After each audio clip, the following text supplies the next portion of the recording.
The countryside is often imagined as one of the safest places in the world. Rolling green fields, golden wheat dancing in the breeze, the smell of fresh hay, morning birdsong, children running through open meadows. To many people, the farm represents peace. But behind this beautiful landscape lies a truth that few outsiders ever see.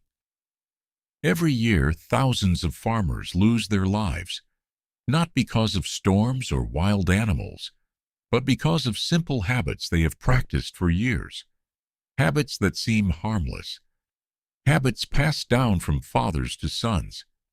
Habits that slowly become normal. Until one day, they become deadly.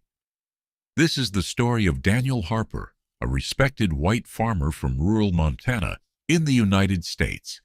For nearly 40 years, Daniel believed experience was better than safety rules. He had survived countless harvests. He had repaired tractors without manuals. He had climbed silos without harnesses. He had sprayed chemicals without protective gear. And every time someone warned him, he smiled and said, "I've been doing this all my life, but farms do not reward overconfidence, they reward preparation." And one season would teach Daniel and everyone around him a lesson that changed their lives forever. Daniel Harper owned nearly 2,000 acres of farmland, corn, soybeans, wheat, alfalfa. His bright red barn stood proudly beside a white farmhouse surrounded by oak trees. Every morning before sunrise, Daniel was already driving across his fields. His neighbors respected him. Young farmers admired him. Visitors often asked for advice. Daniel always had an answer. He believed hard work solved everything. Safety meetings? Waste of time. Reading instruction manuals? For beginners. Buying protective equipment? An unnecessary expense. His son, Michael, had recently returned from studying agricultural engineering at university. Michael noticed many dangerous practices on the farm. The tractor had faulty brakes. Electrical wires hung loosely inside the machinery shed. Chemical containers sat beside animal feed. Fuel was stored near welding equipment. The grain bins had no warning signs. One evening, Michael finally spoke. "Dad, we need to fix these things." Daniel laughed. "We've done it this way for 30 years. Michael replied. "That's exactly what worries me." Harvest season arrived. Everyone worked long hours. Daniel's favorite tractor had developed weak brakes months earlier. Michael had requested repairs several times. Daniel refused. "It still stops." One afternoon, the tractor was pulling a heavy grain trailer down a steep hill. Suddenly, the brakes failed completely. The tractor accelerated faster and faster. Daniel fought the steering wheel. Dust exploded into the air. The trailer began swaying violently. Michael watched from another field. His heart stopped. The tractor narrowly missed a fence. It crashed through a ditch before finally stopping against a large oak tree. Daniel escaped with bruises. The tractor was destroyed. Repairing the brakes months earlier would have cost only a few $100s. Replacing the tractor cost tens of thousands. One dangerous habit, one expensive lesson. Spring planting required pesticides and herbicides. Daniel hated wearing protective clothing. The masks felt uncomfortable. Gloves slowed him down. Safety goggles fogged up. So he skipped them. "It'll only take a minute." That minute became 4 hours. Fine chemical mist settled onto his skin. He breathed invisible particles all afternoon. Days later, he developed severe headaches. His eyes burned constantly. He struggled to breathe. The doctor asked one question. "Were you wearing protective equipment?" Daniel looked away. "No." Years of repeated exposure had slowly damaged his lungs. The danger hadn't arrived overnight. It had accumulated quietly, like invisible debt. Many farmers underestimate chemicals because they cannot immediately see the damage.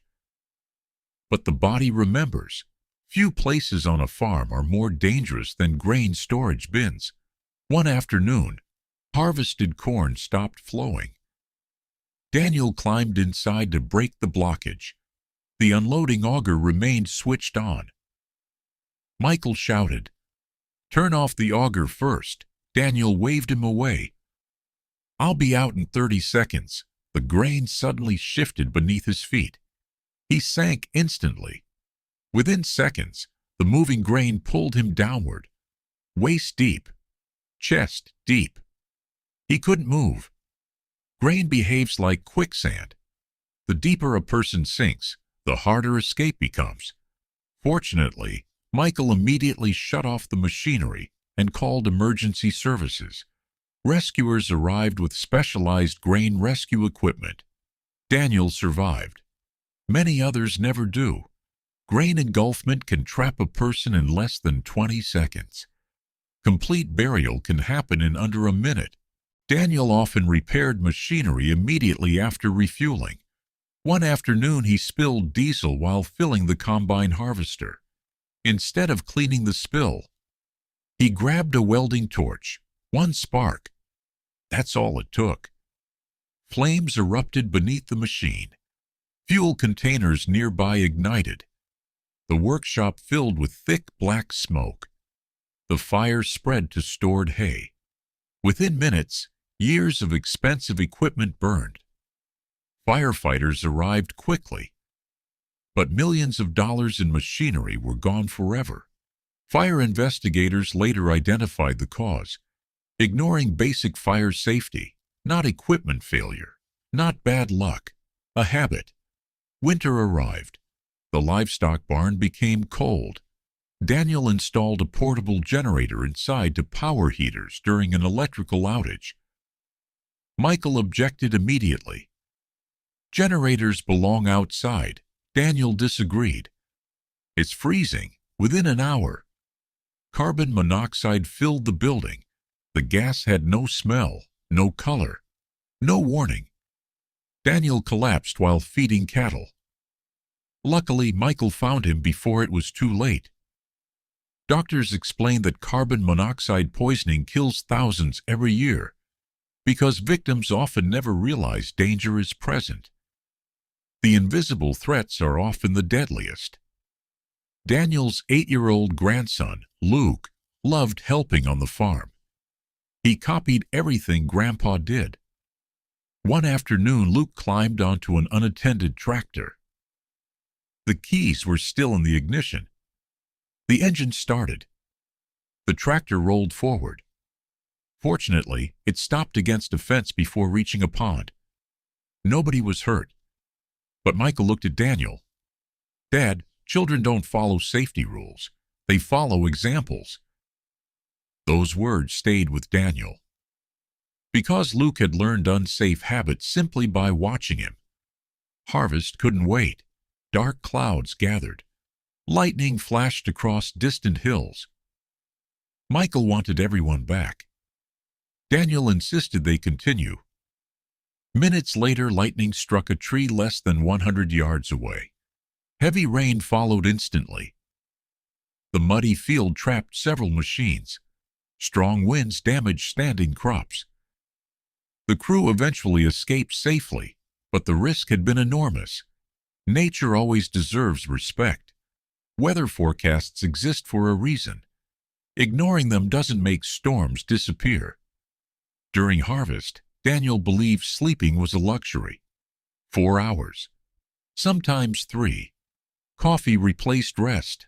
Late one evening, he drove a grain truck home. His eyes closed for just 3 seconds. The truck drifted into the opposite lane. A passing driver swerved just in time. Daniel awoke moments before impact. Research has shown that severe fatigue can impair judgment as much as alcohol. On farms, tired minds make expensive and sometimes fatal mistakes. Rest is not laziness. It is part of safe farming. Daniel had handled cattle his entire life. He believed he understood every animal. One aggressive breeding bull had shown warning signs for weeks. Daniel ignored them. "I know this bull." One morning the bull suddenly charged. Daniel barely escaped by climbing a steel gate. The bull destroyed fencing before workers managed to secure it. Experienced livestock handlers know one important truth. Every animal deserves respect. Familiarity should never replace caution.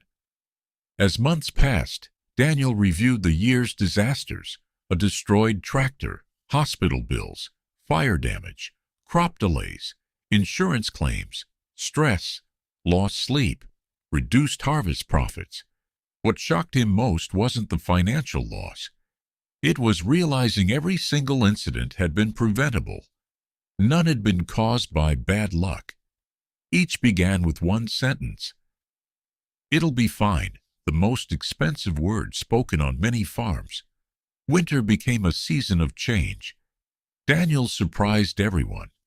He repaired every machine, installed fire extinguishers throughout the farm, added rollover protection inspections, built proper chemical storage, placed emergency numbers on every building, installed carbon monoxide detectors, purchased first aid kits, required helmets, gloves, goggles, hearing protection, and reflective clothing. Every new worker completed safety training. Visitors received safety instructions. Children entered work areas only under supervision. Michael smiled. "This is the safest this farm has ever been." Daniel nodded quietly. "I wish I had learned these lessons before paying such a high price." The following year looked different. There were no serious injuries, no fires, no machinery rollovers, no emergency hospital visits. Productivity actually increased. Equipment lasted longer. Workers felt more confident. Insurance costs dropped. The farm became known not only for excellent crops, but for excellent safety. Neighboring farmers began visiting to learn from Daniel. This time, his advice had changed. Instead of saying, "I've always done it this way," he now said, "Experience should teach wisdom, not stubbornness. A farm feeds families. It supports communities. It preserves traditions. But no harvest is worth a human life. No shortcut is worth a permanent injury. No old habit is worth risking the future." The hidden dangers on the farm rarely announce themselves. They appear quietly, in skipped inspections, in ignored warning signs, in missing safety equipment, in rushing, in overconfidence, in believing that yesterday's luck guarantees tomorrow's safety. Daniel Harper learned that the hard way. His greatest harvest was not the wheat he grew or the corn he sold. It was the wisdom he gained. Because the safest farmers are not those who have never made mistakes. They are those who choose to learn from them before those mistakes become tragedies. So whether you manage thousands of acres or a small family farm, remember this: protect your machinery, respect chemicals, watch the weather, rest when you're tired, secure your children, maintain your equipment, wear your protective gear, and never let experience convince you that you're immune to danger. Because every safe habit planted today becomes a harvest of life tomorrow. The true measure of a successful farmer is not only the size of the harvest, but the number of people who return home safely at the end of every working day.